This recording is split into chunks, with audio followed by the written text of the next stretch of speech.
Fantasy managers, hello and welcome back to the Game Week 1 preview show from the FPL Addicts. Today we've got the usual regulars. We've got Jack, Ollie and Charlie. We're not too sure where Reedy is, and Mikey is still on holiday in Spain and could potentially join us later, but that one's going to be a little bit touch and go. But as I said, we are back for the Game Week 1 preview show, and today's show is powered by Esports Live and of course sponsored by Bonus Bank.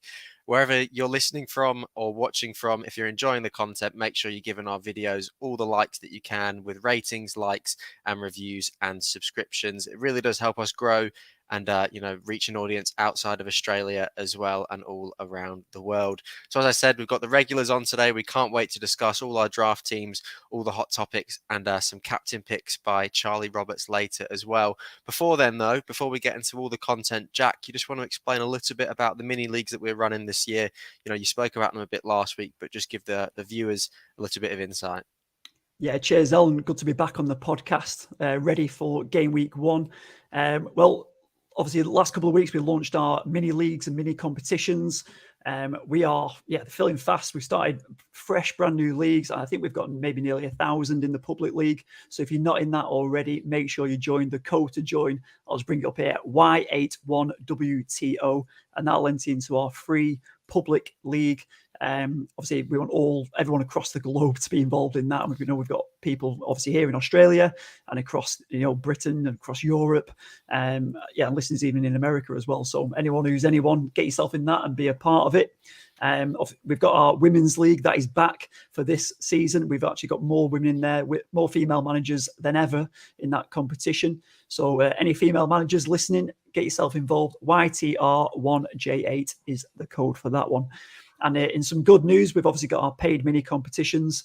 The new head-to-head is actually sold out. So we've got 16 managers locked in, ready for that competition, going head-to-head each week. And there's a little cash prize at the end for them as well. So good luck to everyone who's joined. And in our last one, obviously this is the one we're all excited about. The new members league is the 5K cash prize, over $5,000 involved in that this season. There are the weekly awards, which is $40 if you get the highest score. There is the monthly one, which is $150, sponsored by Bonus Bank. And at the end of the season, if you finish from 1st to 7th, there are cash prizes available, with first place coming away with 1,000 Aussie dollars.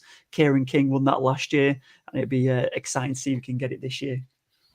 Absolutely. As you said there, top 7 getting rewards this season, not just a top 3, not just a top 4, the top 7. So even more reason to get yourself involved to try and win some of your money back. And as Jack said, we got the free mini, the women's mini, the head-to-head, which I'm looking forward to a lot because I was brilliant at the head-to-head last season, despite having a very below par season. So it's going to be exciting to see how that one goes. And the paid mini as well. So as many people as you can that are listening or watching out there, get yourself involved in all the leagues. And obviously there will be more information about all these leagues on our social pages, which you can find in the description down below.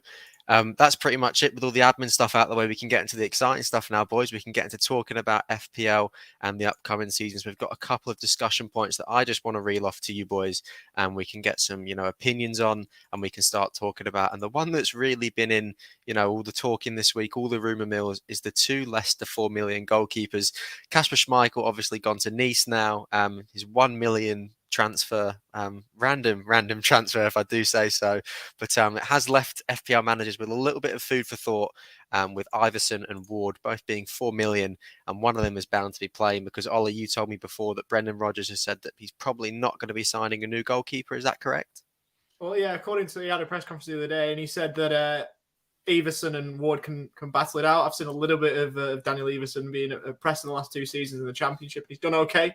And obviously Ward's had a few Championship ones as well. So it looks like it's going to be those two who are going to battle it out for the gloves of the King Power. He said he's not going to sign another keeper. Or if he does sign a keeper, it's going to be below those two. So it's a third choice rather than a first choice. So it's going to be interesting. I'm turned away by the fixtures more than anything else, but if you want to save a bit of money, that might be an efficient way to do it. Is it something that you've sort of considered? You've played around with a bit, maybe with your draft team, Ollie? Yeah, I considered it. That's not what I've gone with at the moment, as it lies. But I did have it for a couple of days, and I just thought maybe I could go with it. But they've got four fixtures on the FDR to start the season, and I just didn't really want to go with that. I think if they had a clean run full of twos and whatnot, or full of greens on the FDR, I might well have gone with it. But with the fours there, I just can't quite see it. If you have a look at their fixtures to start the season, Brentford at home, then Arsenal away, which is a 4, Southampton at home, then Chelsea away, which is a 4, then Man United at home in game week 5. So I just don't think that that's quite cohesive enough to go with those. But if they had a clean run, it's probably something I would have gone with. Yeah, absolutely. And while you're the main part of the screen here, Ollie, we've got a live comment from Hassan.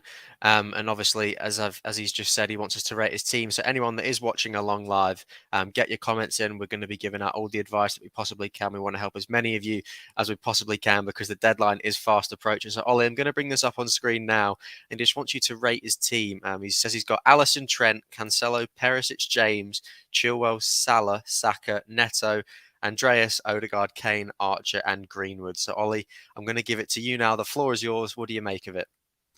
I don't mind a lot of it. I'm assuming that you've put starting 11 there. I'm assuming that that's also your bench because there's more than 11 players there. So I'm assuming I'm going to go off these. I'd like you to follow up with a comment if you're still here, Hassan, and we appreciate you for the comment.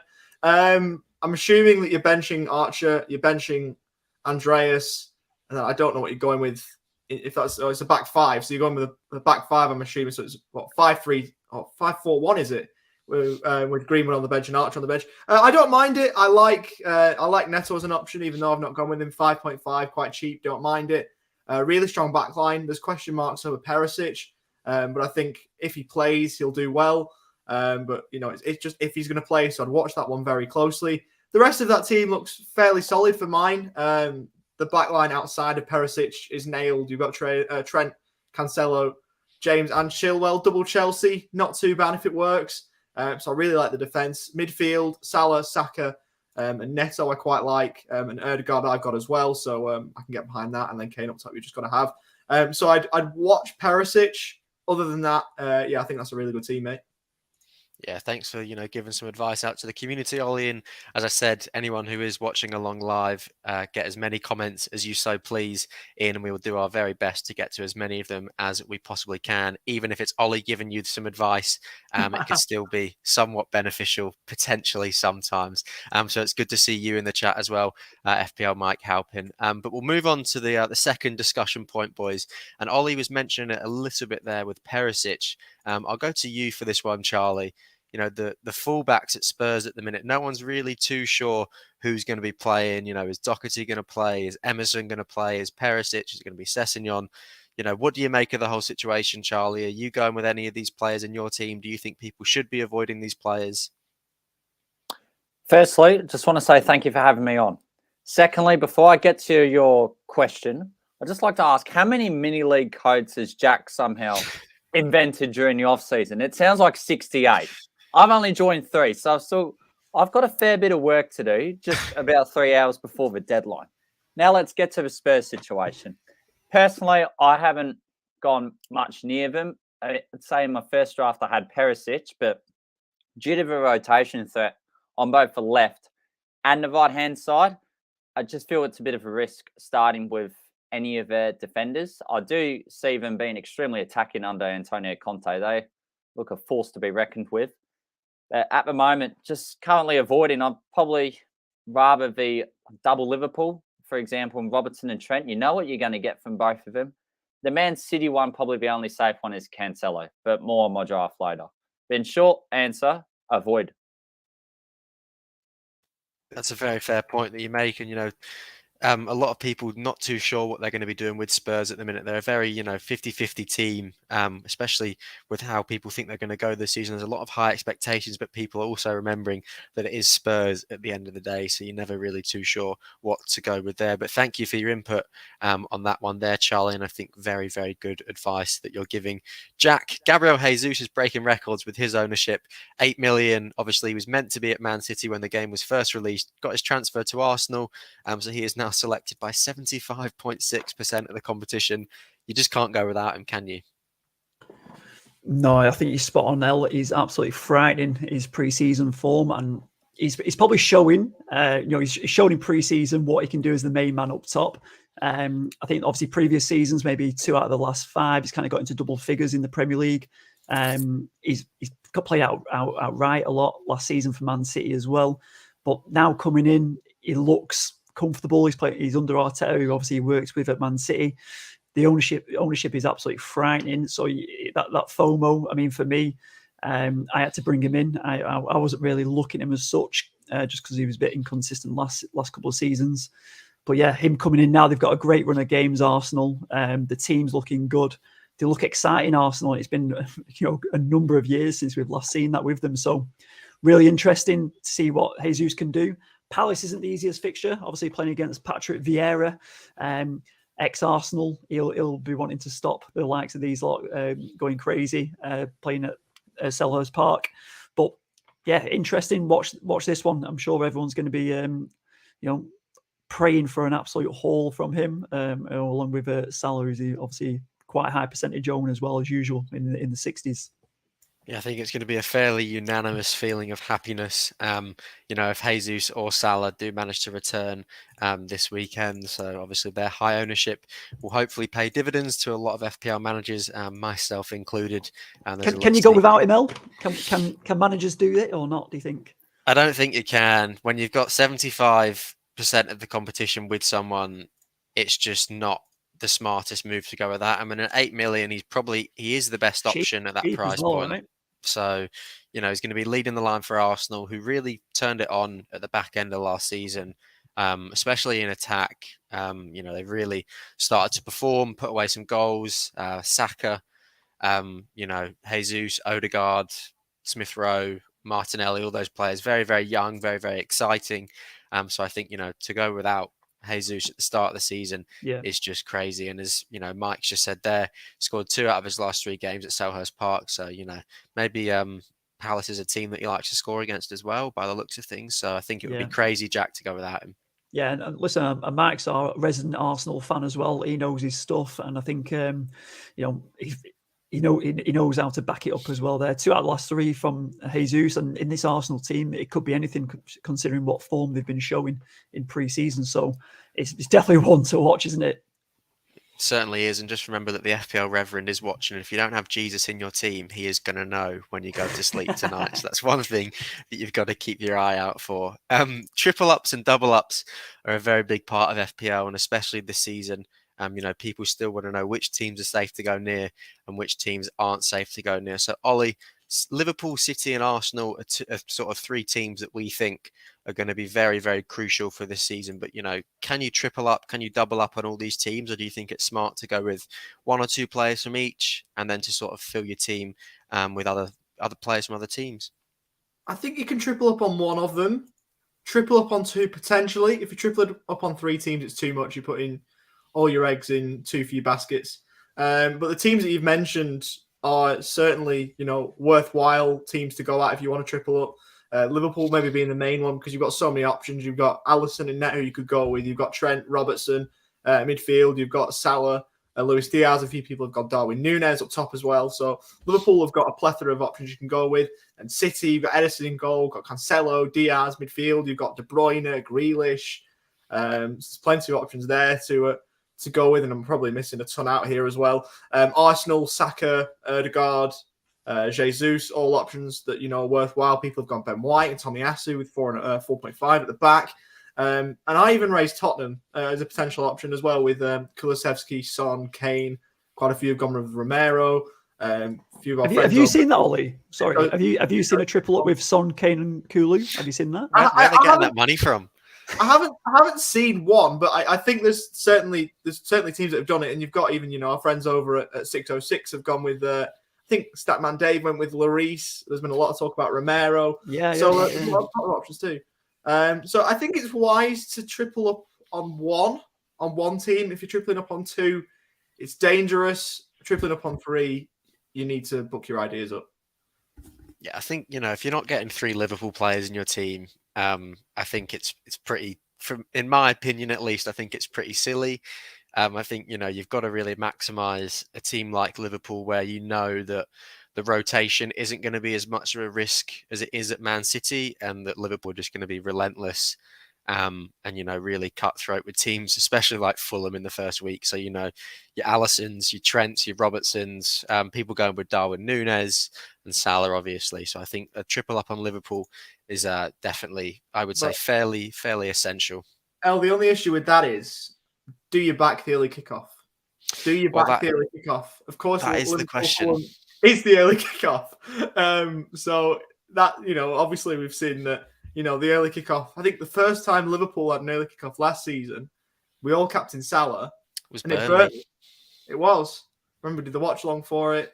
Not a good day at the office for him in that game. So I think you're probably safe too. But just, Mahatma Gandhi's always going to be there in the back of your mind.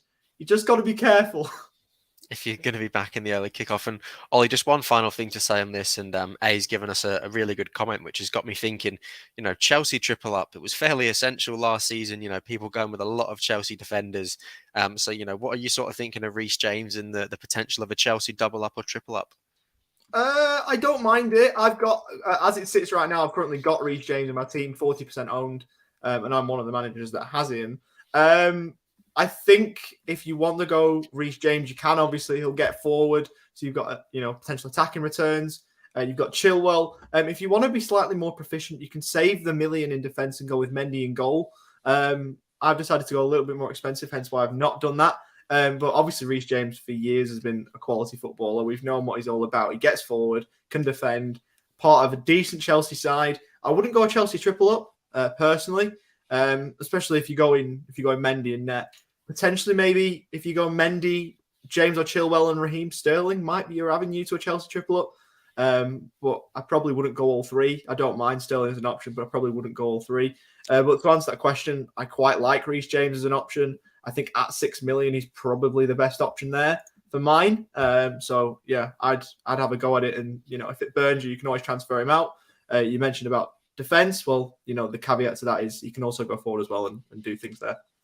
Yeah, absolutely. And you mentioned Raheem Sterling, Ollie. He's one that I'm going to be keeping my eyes on this season, because if he can start hitting a bit of form for Chelsea, I think he's going to, rack up the points and rack up ownership as well, because he was so good at Man City. You go back 2 or 3 seasons ago, he was the essential player in FPL, and he would be the one that had the armband on him every single week pretty much. So it's going to be pretty exciting to see what he can get up to. Instead of talking about blue, though, we're going to talk about red with our resident Man United fan, Jack Gillibrand. Martial's injured. Ronaldo doesn't look bothered. What's going on at Man United at the minute? Ten Hag's tricky Reds. Are they going to get off to a good start? And, can we trust the attackers at Man United at the minute? Well, it's business as usual at Manchester United since 2013. It's chaos. We don't know what is going on.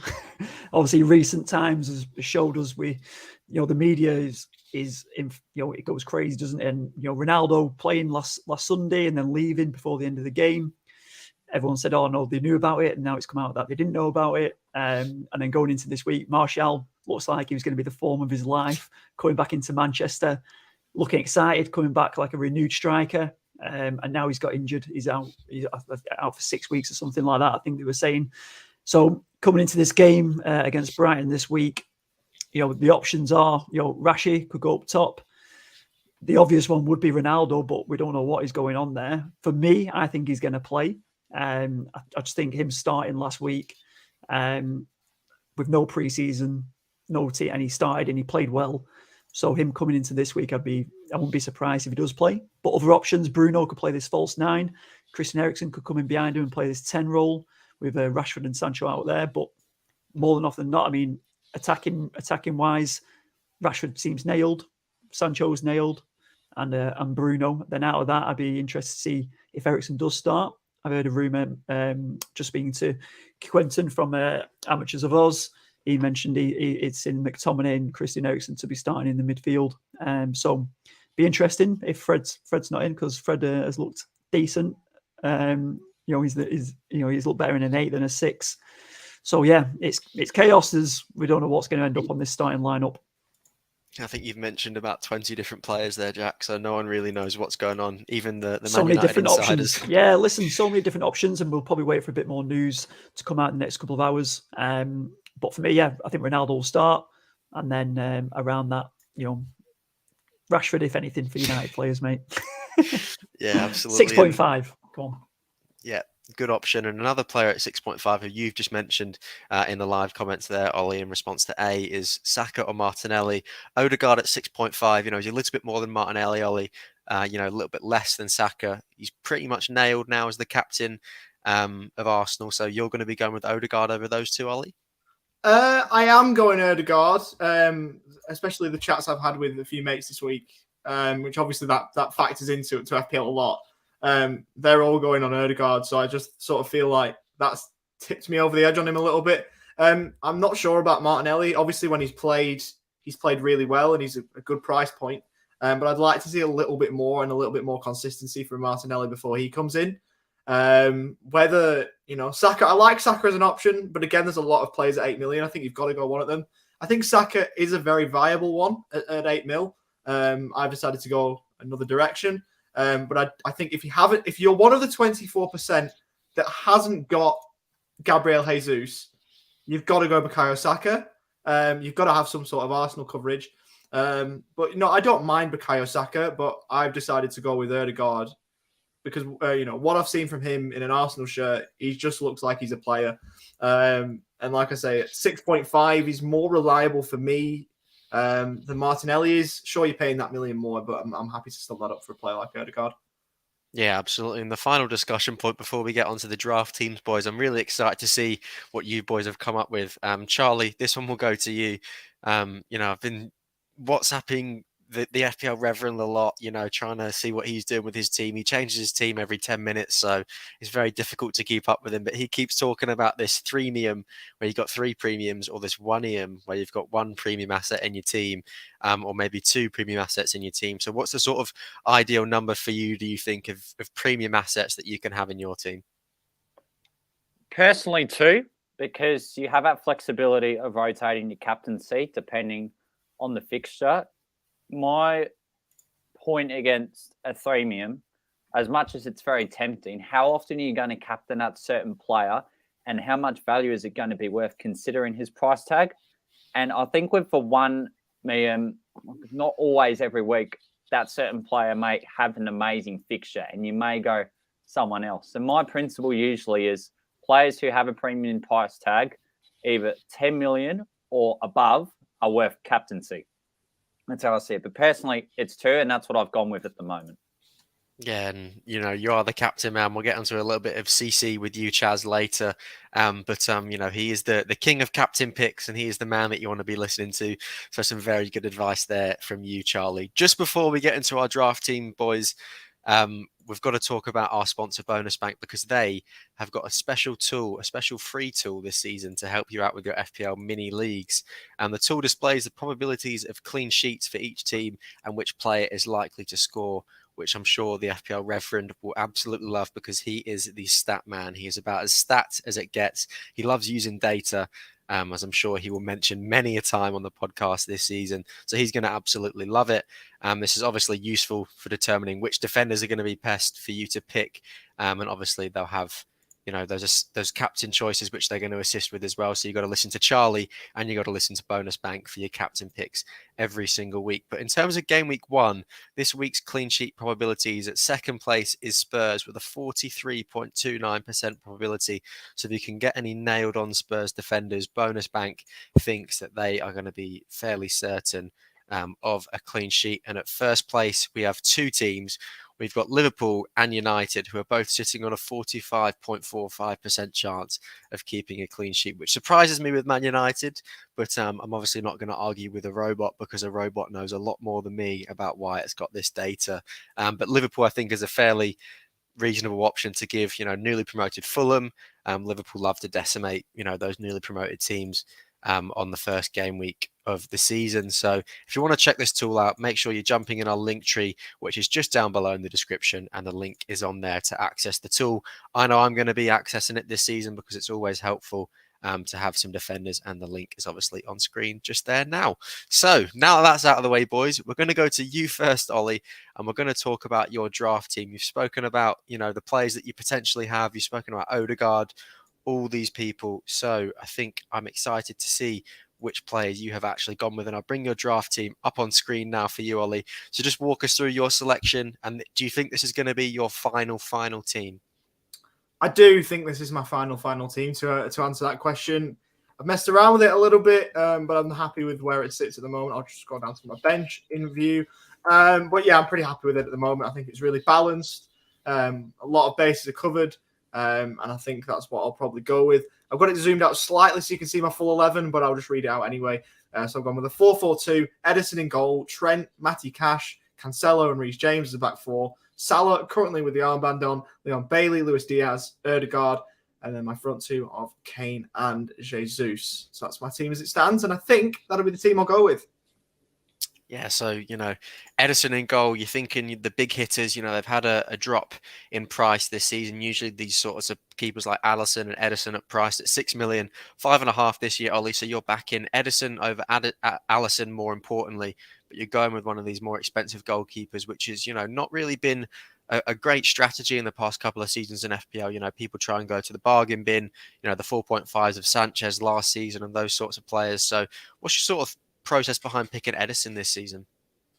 I think psychologically the price drop sort of helps a bit. Like if you're paying 6.5 or 6 million, I think paying 5.5, as weird as it sounds a lot easier to do, because for years we've all gone with the 4.5 goalkeeper, and you're just thinking if you can save an extra million, you've got a set and forget keeper for the rest of the season, because Edison's going to play every week, other than the 1 week Scott Carson cameo that we're going to get at the end of the season like we always do. But other than that, he's going to play every week, and you're not affected by Pep Roulette in that sense. I know there should be no worries with keepers, but you've obviously got Zach Steffen, who's then also gone out on loan, so he's not an issue. Not that he would be anyway, but, that's that. I think with, these goalkeepers at the top end, when you look at the end of every season, it's always the premium goalkeepers that are up there that quietly achieve, get the clean sheets, and they're always at the top. You've got your Edisons, your Alissons, they're always there. And I never start with them. And I wanted to try something a little bit different, roll the dice and start a premium keeper. So that's what I've done.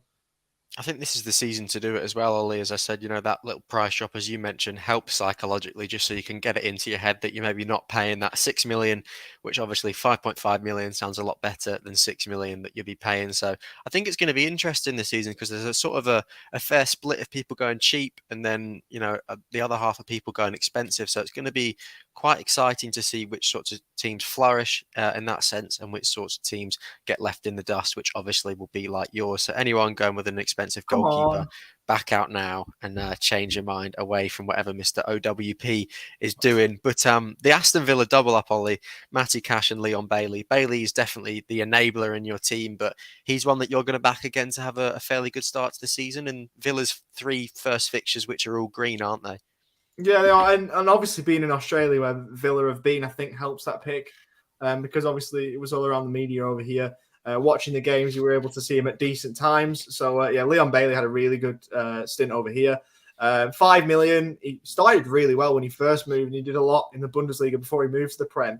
5 million, 16% owned. If he can keep himself injury-free, I've just got him over Neto, only just. Again, I think it goes against my initial point that I made about consistency, because obviously Leon Bailey hasn't been consistent in a Villa shirt, whereas Pedro Neto arguably has in a Wolves shirt. But I just fancy Leon Bailey to have a bit of a breakout year. Second season at the club. I like him as an option. And Matty Cash, obviously the Polish Matty Cash, the second best nation switch from an English national to another one behind Ben Brereton Diaz, of course. He's got quite a high ownership, 20.5%. For 5 million fullback, I think that's quite high into in what you see elsewhere. And if you go down to 5 million options in defence, there's not really too many that jump off the page like Matty Cash did. Okay, Gabriel's there, I don't mind that. Eric Dyer, And Cucurella, if he can get his move across to Chelsea, we think he's going. I don't mind that either. But I just think Matty Cash, for what he offers going forward, will be decent. Obviously, we saw him score on the final day as well away at City. So I just think he's quite well rounded for mine. So I think the Villa double up might be a little bit interesting, but I like the players as individuals and what they can offer. So I'm going to try it. If it doesn't work, I can always pivot. I think Cash is the easier one to pivot away from because of the options in defence. But I'll try and make something work. Yeah, and as much as I hate to say it, Ollie, I do quite like the team that you've got, because obviously it is going to help me beat you this season. We've had a little talk off screen, and we've said that we are going to be having a little rivalry this season where whoever beats the other person is having to pay for a nice 3-course meal of the winner's choice. So we're putting something on the line for it this season, and we're really going to get into each other more than we have in past years, which is going to be difficult to do, but it's going to be brilliant to do at the same time. So may the best man win, Ollie, and obviously that is going to be me come the end of the season. So I don't think so, mate. I don't think so. I think you've got to name the restaurant. Name of restaurant. Elliot. Yes, Chaz. I'm sorry to butt in, but for this post-season dinner, whoever takes it out, any chance you can +1 me? Is that all right? Yeah, it's all the addicts, lads. Even better, you've got to pick a +1 to do it. Double spend, happy days. Perfect. Mate, we'll find a way. We'll find a way to get you in, lad. We can't not have you, mate. We can't not have you. I just want to bring up a quick comment while I've got the floor, in a sense, from A, who's been brilliant on the in the comments so far. I think it's the first time I've really seen him in the comments. So we hope it's not the last. We hope you stick around. It's one about Pedro Neto and Leon Bailey in the same team. And I did think about it. I just think I wouldn't advise it, is what I would say. I don't hate it going both of those in the same team, but I think it leaves you a little bit short if you go with them both. So I would go one or the other.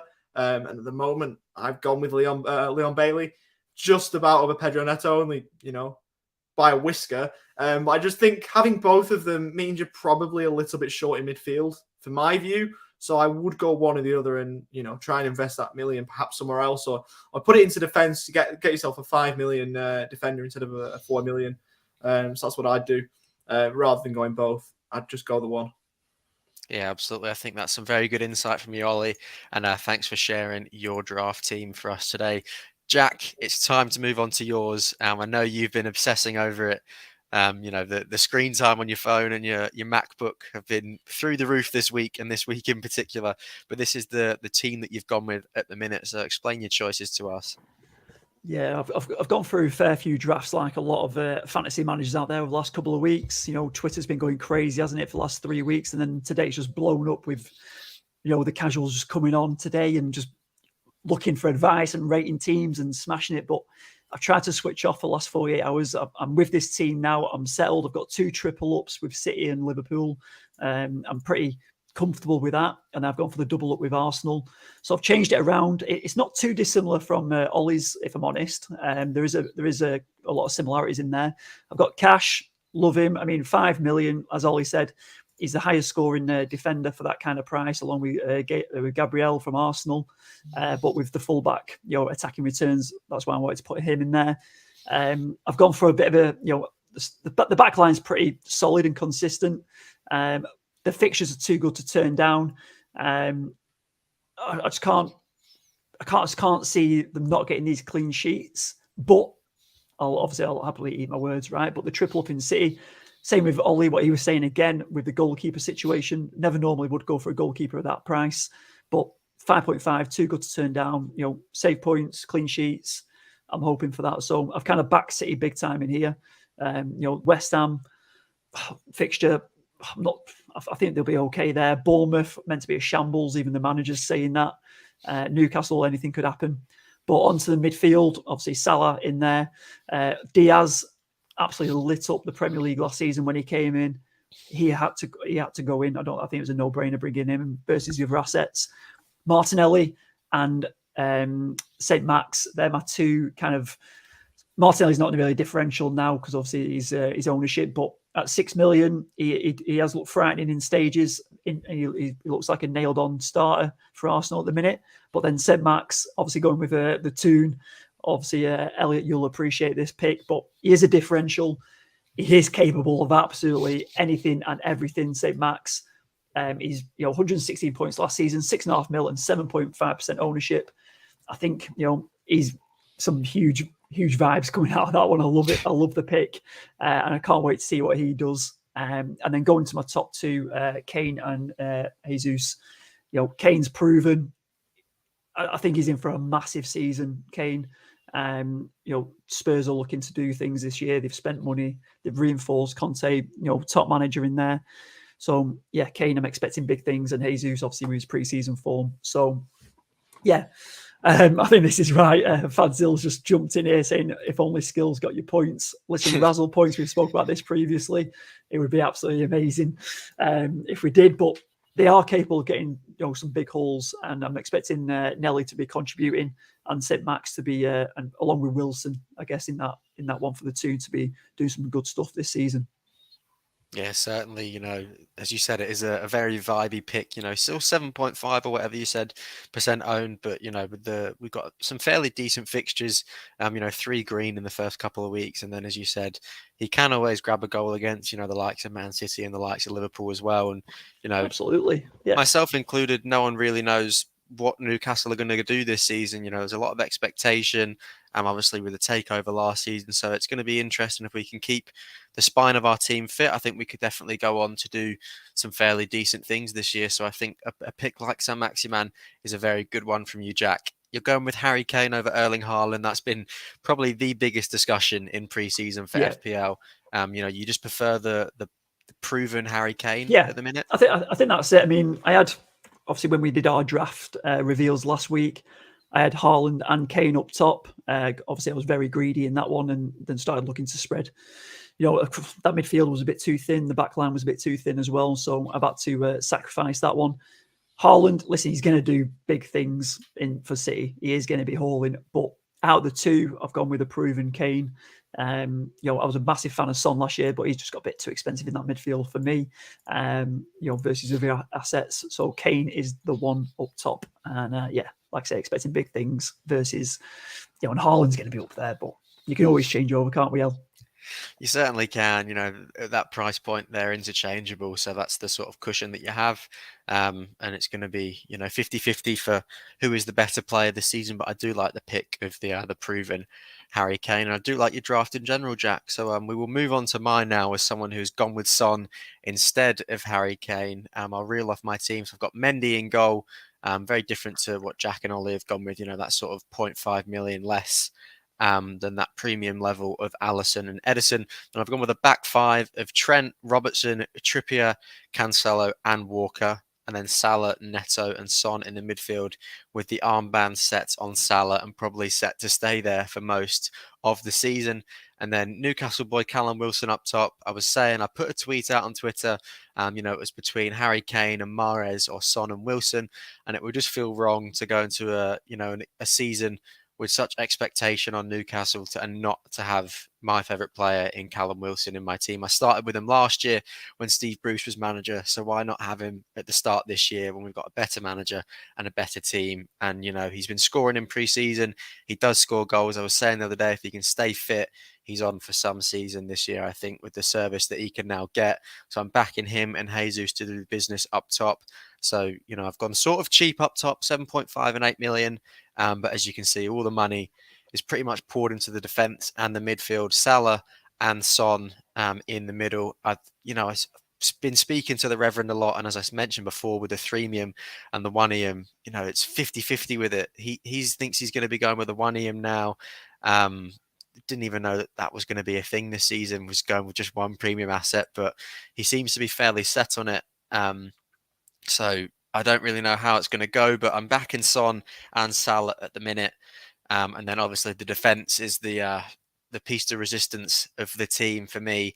It even looks nice just looking at it, the two Liverpool, the Newcastle man in the middle, and then the two City either side. I've had Matty Cash in instead of Kyle Walker for the majority of this preseason, and I only just changed it yesterday when I changed Kane and Wilson and Son and Mahrez around. So I don't know. I'm thinking, the robustness of City's defence is probably going to profit more than having Aston Villa's defence and, Matty Cash, who does like to get forward more than Walker. But with Man City, you never know. They play in the opposition team's half for 80 minutes of the game every week anyway. So it's going to be an interesting one. Ollie, I'm going to ask you to what you think of my team, because I know you're going to absolutely rib me for it. But, what's the thought process behind? Are you getting worried now that you're seeing my team? You already might as well get your checkbook out and pay for the dinner, mate. I'm not worried, but I am going to give credit where credit's due. I quite like it. I like the defense, and I think the thing that you've done that Jack hasn't done with Kyle Walker, I think there was a comment made about it before. You've got 2 City players, so if you want to bring Haaland in, you've got, it's a bit tougher for you to bring him in because of the fact you've got Jesus and Wilson. You've got to have to, piece a bit in the middle to get it up, but you've got a free City spot. You've got the 2 City spots, and you obviously allowed 3 for every team, so you're able to get another City player in if you want. So I like that bit of flexibility. I really like Kyle Walker for both of your teams that we've just seen. I really like the pick. So yeah, I like that back 5. It's a very sound team. Callum Wilson up top is another player that I quite like, so I hope it does well for you, but not too well, because of course I want you to be getting that checkbook out. But no, I think that's a really, really sound team, and I think both of us are going into game week 1 and going into the season with really nice teams. So bring it on, my mate. Absolutely, Ollie. Bring it on is the only way this season.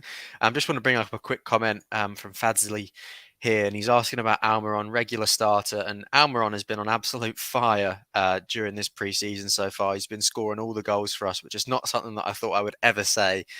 So I'm gonna say that I think he will start against Forest. I think he's favoured over Fraser at the minute. I think it'll be a front 3 of Wilson, Saint, and Almiron, but I don't think that he's going to be in my team for a lot of this season unless he, really, really starts hitting the ground running this season, because he thinks that his spot's jeopardised on the line and he wants to be a part of the Toon takeover of the Premier League. So we'll just have to see. But I think for the minute, probably sit off on the Almiron hype. He's just giving you a 9.8 out of 10 for that. That's perfect. I like that already. 9.8 out of 10. Don't know what it could be, to get to a 10 out of 10. But I was saying to the boys before, I haven't really tinkered with my team too much this season. I've sort of just had it how it was, thought about it quite deeply one day and just sat down and tried to go through my draft. I haven't made too many changes, so very, very honoured with that comment. And thank you very much, obviously, for all the live comments that we are getting. Charlie, it's time to move on to your team, mate. And I'm really excited to see what the Aussie man himself has done, the Aussie representation on the podcast. So I'll bring your team up now, Charlie, and just explain your choices to us. In fairness, I still can't even explain my own choices with this rabble of the side. So here we have it. Firstly, with the Leicester 8 million combo, I am by far not settled on this. I feel it's best to spend an extra 0.5 mil and get a certain starter in between the sticks. And for the record, I'm a long way from being done. Since last week's stream, only 2 changes have been made. And that was Ward coming in, and with the extra 0.5, that did help. That was initially in the bank. Upgraded Reece James to Andy Robertson. So we go through. Ben White, honestly, I don't know why he's there, why he's on field, but I know Arsenal have a good run of fixtures. The other 3, on his right-hand side, they explain their own choices. They've both been superstars. And out of the sides, as we were talking about, double ups and triple ups, out of all this, I have more confidence in Liverpool's defensive double up, especially with Robertson and Alexander-Arnold. I feel most weeks, even if they may not keep a clean sheet, you get a return from probably one of them. They are so attacking, it's not even funny. And Cancelo, just a superstar of last season. I see him maintaining it. Mason Mount is a pick I'm still unsure on. I do like Chelsea's run of fixtures. However, I do acknowledge their opening fixture against Everton away from home is quite tough. His, what's the best way? His chances of starting, you'd say about roughly 70%. I think he's very integral to Chelsea's midfield, but they have a plethora of attacking options.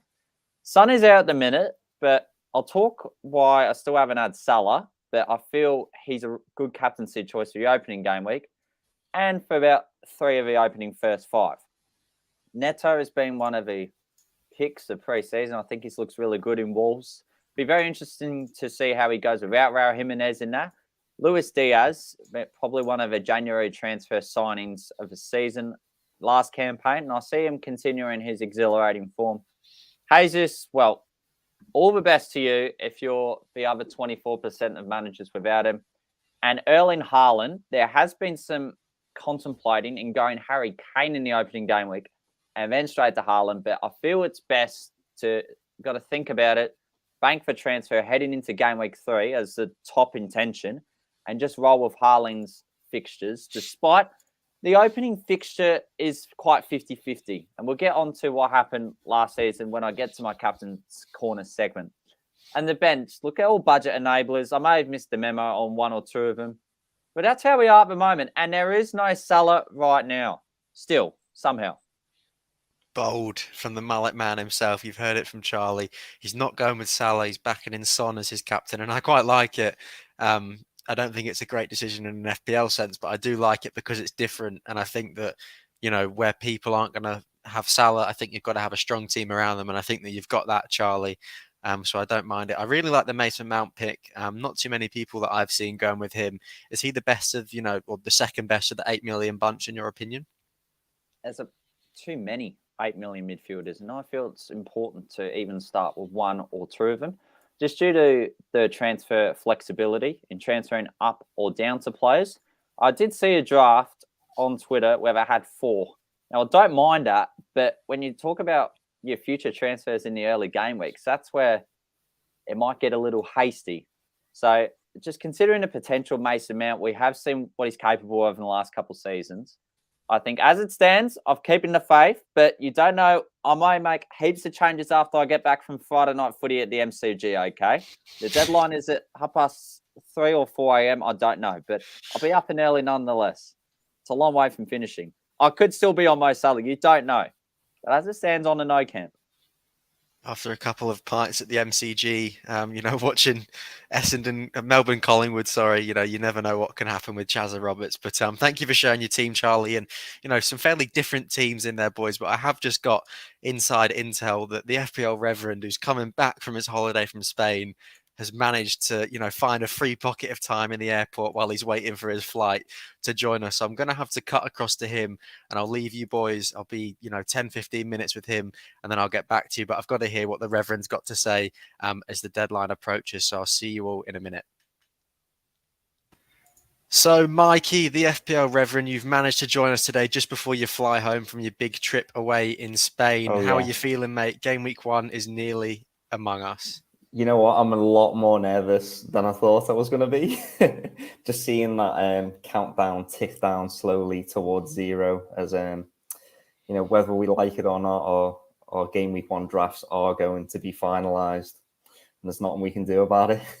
There absolutely is. And I saw your tweet where you're saying you're getting a little bit nervous now. So, the clock is constantly ticking down. But we appreciate the little amount of time that you are giving us today. Obviously not in the studio with the rest of the boys because, as we said, you are about to fly home. But we're not going to waste any time, and we're going to get straight into your draft team, mate. And this is draft, one of 1,000, I think. You've had a fair few. In this pre-season, but this is the one that you're going with at the minute. So I'm just going to ask you just to walk everyone through your draft at the minute. Yeah, I feel like I want us to just cast our minds back quickly to last week, where a couple of the boys were on freemium drafts, right? And I'm not. The more I think about it, the more I couldn't disagree more with it. I think there's so many teams that I'm seeing, even with 2 premiums, that have these things called enablers, and I use that in air quotes, quite lightly. And some people say, "Oh, it's an enabler. We've got a cheap player who could maybe get us some points," and I just think it's just a bad player that's somehow crawled its way in our team. What it is it's the reality of an enabler is it's a compromise, and so I wanted to build a team that doesn't have any compromises. And in order to do that, I've gone with the 1 premium.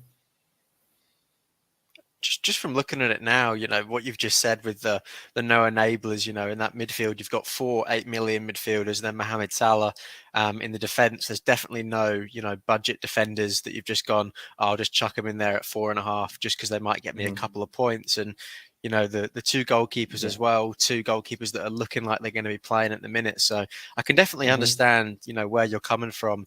And the thought process behind that. And it's not really something that I've really thought about. I think, there's been a lot of talk about Neto and Bailey in pre-season. So are they sort of the enabler type players that you're talking about that people are having in their team just to make other players better? Yeah, I'm not trying to throw hate on people, but these are two people who are completely unproven in FPL, completely unproven. And I'm seeing some people go into game week 1 with somewhere between 2 and 5 players who we don't know anything about, especially if you're on freemium. You're going into game week 1 with players like Neto, Bailey, even to some extent Aronson. Some people are going with some other kind of 5 to 5.5 mil mid. Some people are littering their teams with 4.5 mil defenders, which initially we thought were great value, but turns out they're just awkward. And so, I've just tried to avoid all of that. I think in terms of the one premium, it's just a mathematical thing as well. You can only captain one player. You can only double the points of one player in your team, And so, having that means that, if we can slap the armband on one player and one player only, it is going to be Mohamed Salah, isn't it? Must pain you as an Everton fan to say that every single week. Oh, mate. The thing is, I think sometimes, our FPL memories, they can just be far too short. I mean, we're all into the brand new shiny thing. But, if we cast our minds back to the beginning of last season, we realised that, from game week 1, we could have just slapped the armband on Mo Salah and just forgot about it. And, as you say, it does pain me as an Evertonian to say it, but he was definitely on course to win the Ballon d'Or. There was no one near him. No one. It wasn't even close. And that hurts to say, but, AFCON's behind them now. The whole contract drama is behind them now. And if he starts this season in a similar fashion to last season, I don't see any reason why he can't do the same, because he's got the fixtures, he's got the new contract, he's got the momentum of the Community Shield win. The question for me isn't about whether or not I'm going to back Salah for the first 7 game weeks. The question for me is probably more about who in their right mind is going to bet against him. Yeah. I've seen a lot of drafts, without Salah in pre-season and, people trying to free up funds. And I just think that it is a little bit crazy going into the season. But obviously, he is your premium asset in your team. He's probably the one asset that you would define as a premium. So we'll just go through it now. We'll start with the goalkeepers. You've gone with Ward and Sanchez. So obviously Ward, with the departure of Kasper Schmeichel from Leicester, looking like he's going to get some minutes in the Leicester team at the minute, and then Sanchez as well. So you've got 2 goalkeepers that are going to be playing there. You haven't gone with as well. They rotate absolutely perfectly, so that's good. Absolutely, and you haven't gone with the 2 Leicester goalkeepers at 4 million. So Sanchez is the going to be the main one for you between the sticks, do you think? Yeah. I think it's all fixture dependent, but they do have a really nice rotation on them as well. And also, before we move into getting into the rest of the draft, just to say that this draft also does have 0.5 mil in the bank as well to kind of be flexible with and to upgrade as needed as well. Yeah, absolutely. That's always nice to have that little bit of money in your bank, that little bit of extra that you can upgrade someone in your team for if you ever wanted to. And obviously you can obviously use it if you want to. And then if you don't, you can just leave it there. And when there's a player that catches your eye, you can go and upgrade to him. So the defense is very, very strong. Yeah. Especially if you've got a couple of risky picks like I have here. So obviously Perisic and Kulusevski. Jack is saying that I'm going to be spending this before the deadline in the chat, but I'm not. I'm keeping it because Perisic could become a James, Kulusevski could become Bowen. Which by the way, game week 2 will be the naughtiest transfer ever. Is Jarrod Bowen from game week 2 as a differential? Ooh. because no one else is on him, and no one else No. has got the money in the bank in order to be able to do that. Yeah, absolutely. You've gone with just the 4 8 million midfielders in your Only midfield there, 4, Mikey. yeah. So it's sort of the thought process of I can't decide which one to put into my team, so I'll put all of them in my team. It's not even a case of I can't decide which one. I think they're all brilliant. I think they're all immense. They're all proven FPL assets. They're all absolutely immense. And I think, Mason Mount had an amazing season last season. Bukayo Saka really hurt my rank last season because I was one of the few people that towards the end of the season just wasn't on him, and he just banged week after week after week. And now he's in an improved Arsenal side. For me, he's a no-brainer. Luis Diaz coming in for what could be a massive breakout season for him. Kulu, who we know can do damage, but there is that question of rotation for game week 2. But I've got the 0.5 in the bank, and I can react as to whatever Conte says in his presser. Same for Perisic as well. So, the obvious omission here is what our Jack's saying in the chat is why no Maddison. I just think Leicester are having a bit of a confusing time as well right now. There's rumours that he might be going to the Toon as well. So, I don't want to. He might get played at risk of an injury, especially if he's going for something like 60 mil, as they say. So, for me, those 4 are solid. Every single player, apart from my keepers in that team, are competing for top 4 as well. So, absolutely. They're all winners, basically. Yeah, Team absolutely. of winners. I think the big question for me, Mikey, just before we wrap it up, and we'll let you travel home back to the lovely weather that I'm sure is on in England right now. No doubt. Is no Harry Kane, no Erling Haaland, just Gabriel Jesus leading the line up top. Does that sort of worry you a little bit, or are you sort of comfortable with just having Jesus? I think if there's something I trust in, it's mathematics. I believe mathematically and factually that it's inefficient to have more than one premium, because you can't double the points of a player that you don't have the armband on, and you only get one armband. So with some of the boys who by the way, boom roasted, are still on freemium, they're going to have the armband on one player who's going to be they're hoping is going to be doing really well, and at the same time they're going to be hoping their other 2 premiums do badly because of effective ownership. And so, it's going to be painful for them knowing that, if Haaland gets 2 goals, they could have doubled his points, but they didn't because the armband was on Son or Kane or Salah instead.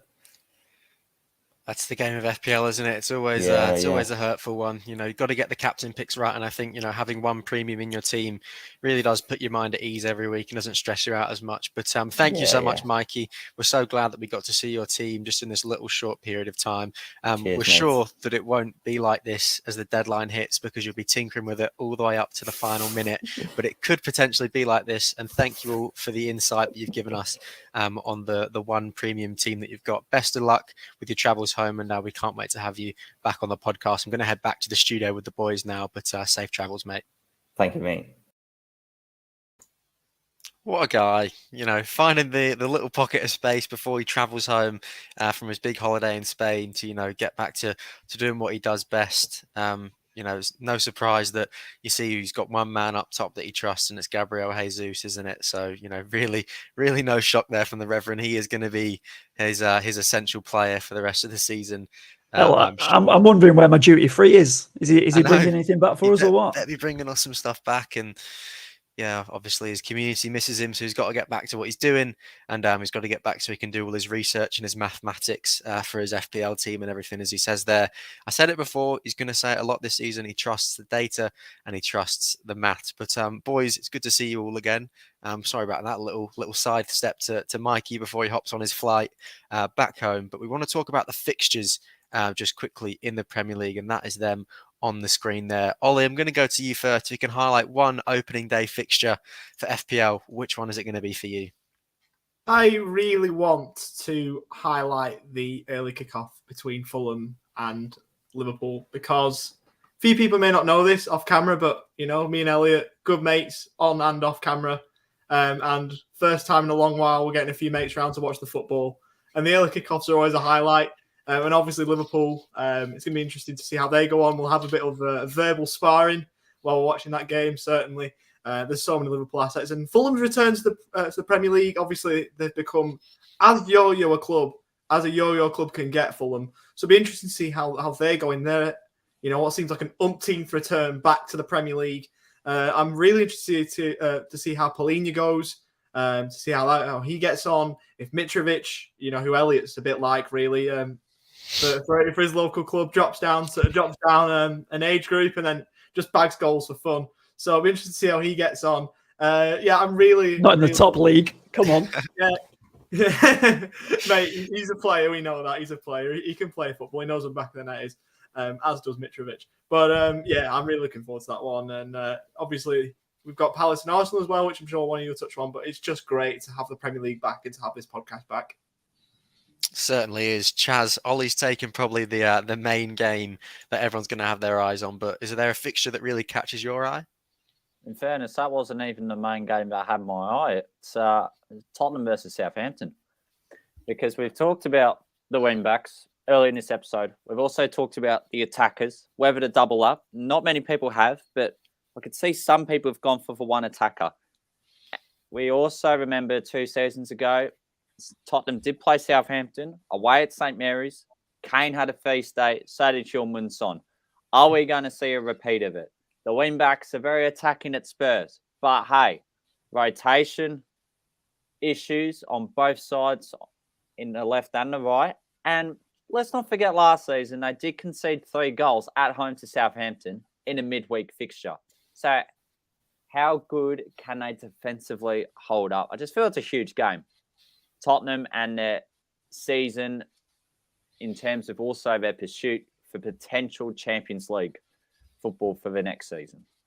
Yeah, absolutely. And Chaz, you're going to talk about your captain picks in a minute. I'm sure that Spurs are going to be somewhat fairly competent in that and going to be quite prevalent in your captain picks. So, Jack, third and final fixture pick for you before Charlie gets onto his captain picks, which I've been waiting for the whole podcast. So, who are you going with, Jack?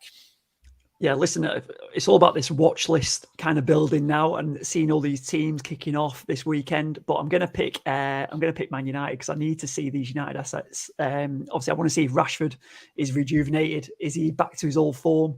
I need to see him perform. If Eriksen is playing, how good is he going to look? And obviously, is Bruno Fernandes back? Obviously 2 seasons ago, prolific first game of the season last year, unbelievable.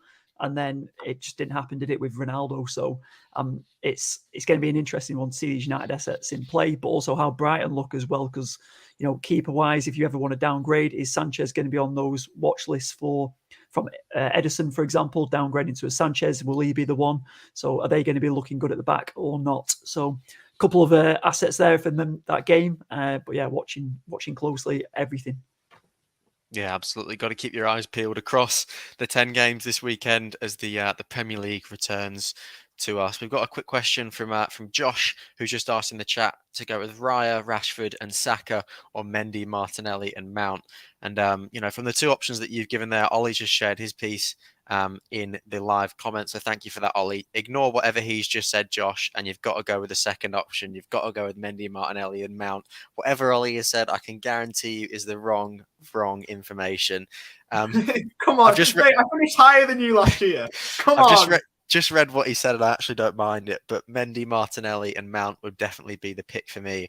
But don't necessarily limit yourself to Mount. You've got, as Charlie said, a plethora of 8 million midfielders that you can pick from. So it doesn't necessarily have to be Mount, and it obviously doesn't have to be Martinelli in there as well. There's Bruno Guimaraes for 6 million, but Martinelli is a much better option than the Geordie boy.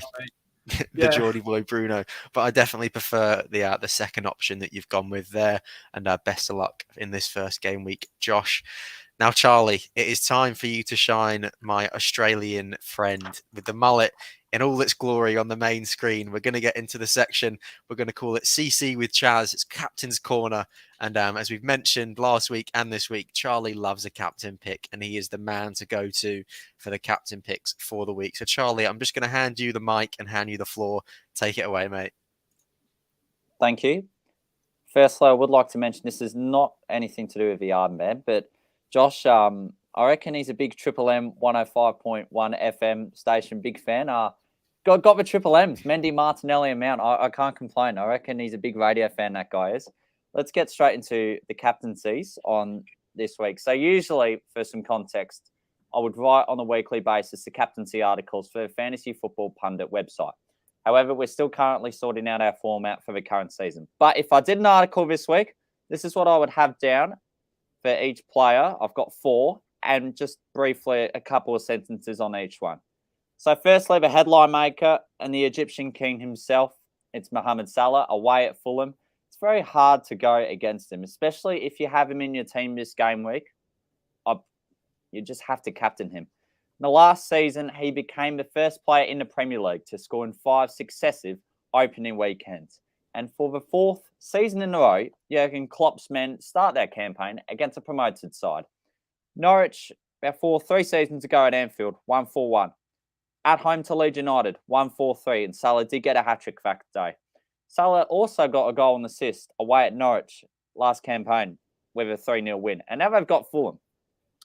Fulham did concede 3 goals against Arsenal in their opening day fixture the last time they were in the English top flight campaign.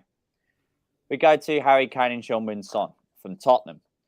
Heung-min Son was the only Spurs attacking asset that registered returns in both outings against the Saints last season. Harry Kane, the last time he blanked was in game week 33 last season at home to Brighton in a 1-0 defeat, thanks to a last-minute winner from Leandro Trossard. Since then, he's found a way to return every game week, and he's on a hot streak. Tottenham's 4 of their first 6 fixtures are rated 2 in the fixture difficulty ranking. The third one.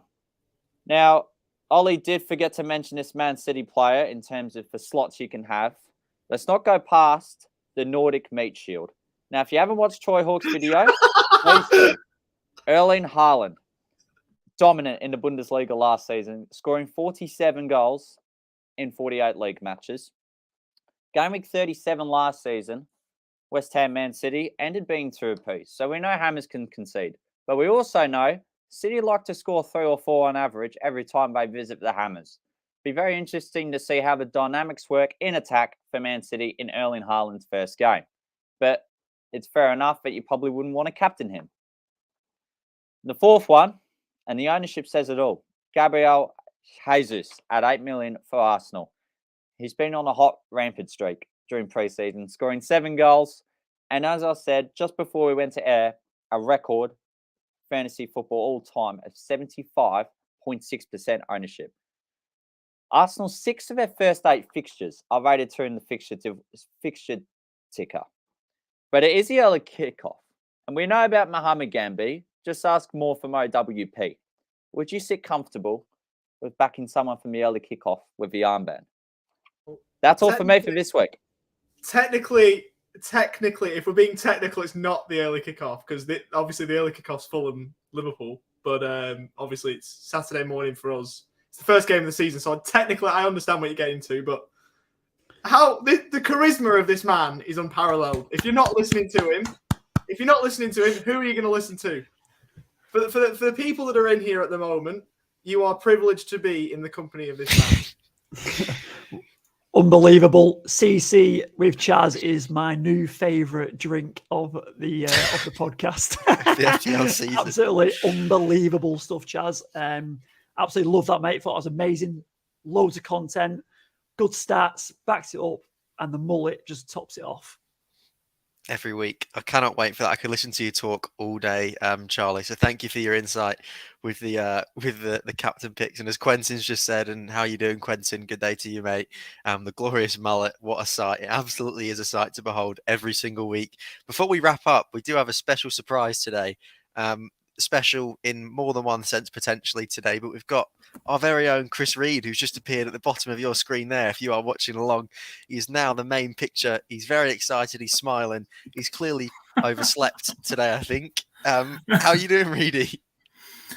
Yes, Elliot, thanks, mate. It's a tough gig when you get to my age and you got a few kids knocking about. So yeah, it's been good listening to you, and I thought I'd jump in at the end. I mean, it's deadline day, and everyone's obviously very, very excited. So I've just seen a few of your drafts, and yeah, a lot of food for thought there. There's some good picks, and whether whether you'll stick to those drafts come deadline, that's another thing, isn't it? As we know, we still like to tinker. So yeah, I'm good, mate. I'm good, thanks. Well, the thing about, being in Australia, Reedy, is that I'd imagine that me, Ollie and Jack will all be fast asleep by the time the deadline hits, so we don't have the last minute stress, and Charlie as well, sorry. We're not going to have the last minute stress of getting the transfers in 1 minute before, because we will be sound asleep. So we've got to make sure, and that's a reminder for all Australian FPL managers and all, Asian Pacific, all around the world pretty much, anywhere where it's night in your time zone.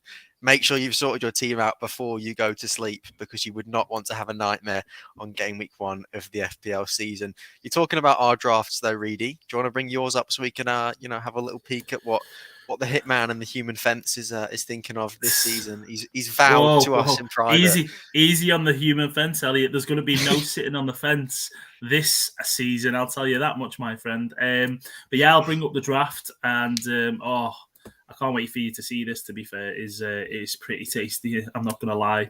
There's possibly 1 or 2 surprises in there, so I'll just grab it up for you now, mate, and I won't keep you waiting. He's vowed to us no hits, not as many hits as last season, he's told us, and we have all said absolute rubbish is going to be taking a -20 like our very own Jack Gilbrand did 2 seasons ago in FPL. But he has vowed to say that he's going to take less hits this season, so we'll have to see if you take yourself up on that offer, Reedy. But I'm excited to see what you have got as we bring up the team right now on screen. So walk us through your selections, Reedy. Oh, well, there's so much in there. I mean, like it's just, if you look at it, there's literally like there's flair everywhere. I mean, I've got a bit of a sort of dilemma, if anything, which I'll talk about in a second. At present, I've gone for the 2 Leicester goalkeepers, 4 million each. Probably one of those guys are going to start, so I couldn't help but do that and have that extra money to put elsewhere in the team. We did allude to our first preview pod that big at the back, was it dead? But as you can see, I've gone with 5 at the back at the moment. So, your boy... Did you say it was dead, sorry, Reedy, a week ago? Didn't you say big at the back was dead? I think it was kind of is big at the back dead? And I think like Mikey or the Rev was kind of like, no, it looks like it is dead now. And funnily enough, me and Mikey, when we've sent each other a few drafts, they've included 5 at the back. So it's like, I can't get away from it. So at the moment, it is big at the back for me. It is Reece James against Everton. Too tasty to ignore that fixture. Everton, as I'm sure you boys have spoke about on the pod, or if not, I'll speak about it, just look really bad at the moment in terms of no transfer activity, injuries left, right and centre. So Reece James for me, you could go for Chilwell, but it's got to be Reece. So I've gone for him.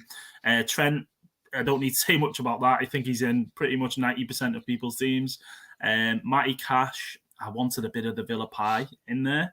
Leon Bailey seems to be the main man at the moment in terms of people wanting to get goals and assists, but I can't ignore Matty Cash in that first fixture. So I've gone for him. And then it's your boy Trips, isn't it? So, Kieran Trippier snuck into my team out, which I'm sure you'll like to see. Delighted with. I think Newcastle, first fixture against Forest, especially at home as well in front of the 2 fans. I think it's really going to be a good game for Newcastle. So Kieran Trippier, expect him to sort of contribute with his set piece abilities and so on. And I expect him to start the season really well. So I've gone for him. And Andy Robertson, who, I don't know if you guys have covered this, but currently sits at 12.6% ownership. What is that about, boys? Can anyone enlighten me? I mean, it's just nuts. I mean, for a guy who got 200 points last year, or nearly that, 186, I should say. But I mean, touching 200 points, and a Liverpool asset, 7 million. I'd rather go for him over Diaz and Nunes, who are 8 million, 9 million respectively. So that's the back five. 3 of Salah, Mahrez, and Martinelli. I think Salah and Martinelli are kind of like safe picks, if you want to say. Certainly Mo Salah, captain's armband, and then Mahrez. I've gone back and forth with this with the City. You can either go Cancelo, Haaland. That's about it, really. I don't know, but for me, Mahrez signing that new contract, I think that right wing really is his. And the game week 2 fixture against Bournemouth, I don't want to have to swap Kane if I don't have to. I know people are booking that transfer and saying, oh, well, I could swap Kane to Haaland. I mean, yeah, I've got that option if needs be, but I want at least 2 City players in for that fixture and for that run. So, whether I swap whether I swap Kane for Haaland, or whether I decide to go, right, do you know what? I'll put Robertson in for Cancelo, which, as I said, I wasn't going to be putting Cancelo in, and I kept to my word. So, up top, it's Jesus and Harry Kane. Jesus, I mean, his ownership speaks for itself. It's absolutely through the roof. So, you could say that's very, very template. But for 8 million, I just don't know. I just think it's so hard to ignore him. And it's a tough fixture for Arsenal opening night. I don't think Palace are going to be by any means a walkover, but I just think, Gabriel Jesus looks absolutely electric pre-season, and Arsenal have looked really good as well. And then, Harry Kane for Spurs. You've got to have a bit of Spurs in there. If you've not got any Spurs players in, why are you playing FPL is what I'll say. Absolutely brilliant having Harry Kane in there in that fixture against Southampton. Bench, I just want to quickly go to Aronson for Leeds. I know I've took up too much airtime already, boys. I know I can tell by your face you're like, he's talking for ages. What, falling asleep? Aronson for Leeds. I mean, he's looked great. I really like the way he plays. Hopefully he's going to be someone who sets up Bamford. He's back now. There's doubts about is Bamford match fit, but for me, I think he'll start and he'll play quite a lot of minutes at Bamford. And Brendan Aronson is someone who I've kind of preferred over the likes of Leon Bailey. But the dilemma I've got is that I've currently got him sat on the bench.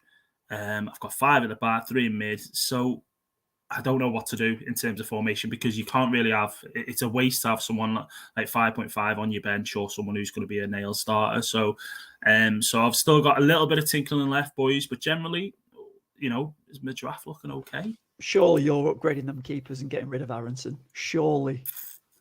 I was about to say the exact same thing, Jack. That's what there's a lot of money. There's a lot of money in there knocking about. I think it's because I've got the two 5 million defenders, of course, and that's what it is really. In a sense that I've not got Cancelo. Do you think the keepers need upgraded? Do you? Yeah, you've got a million sat on your bench. The simple thing to do is Aronson down to 4.5, say Jack Cole back, and Everson up to Mendy. Simple. Sensible. Is Chris Reed sensible? No, actually, Reedy, leave it. Leave it as it is, Reedy. No, don't. On Sunday, Roger's going to announce that they're going to get Martin Dubravka on loan and just ruin half of the people's FPL seasons in the first.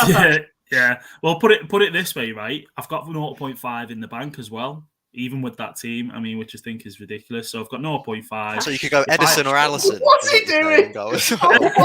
Edison in goal. You can get to Edison. I know. I just don't like having a 5.5 playing keeper, especially for one of the big teams. I just don't like, especially Edison. I mean, you don't have a City defender either, though. Was something that I was just about to talk about. No City coverage in defence at all. Yeah, I mean, you might find that a Ruben Diaz sneaks into my team instead of Edison, but I quite like it, to be honest with you. I do expect the Leicester keepers, one of those guys, to play. What do you think generally in terms of like having coverage everywhere? City, Liverpool, obviously 3 Liverpool's a must. But do you think I'm lacking probably in another City player?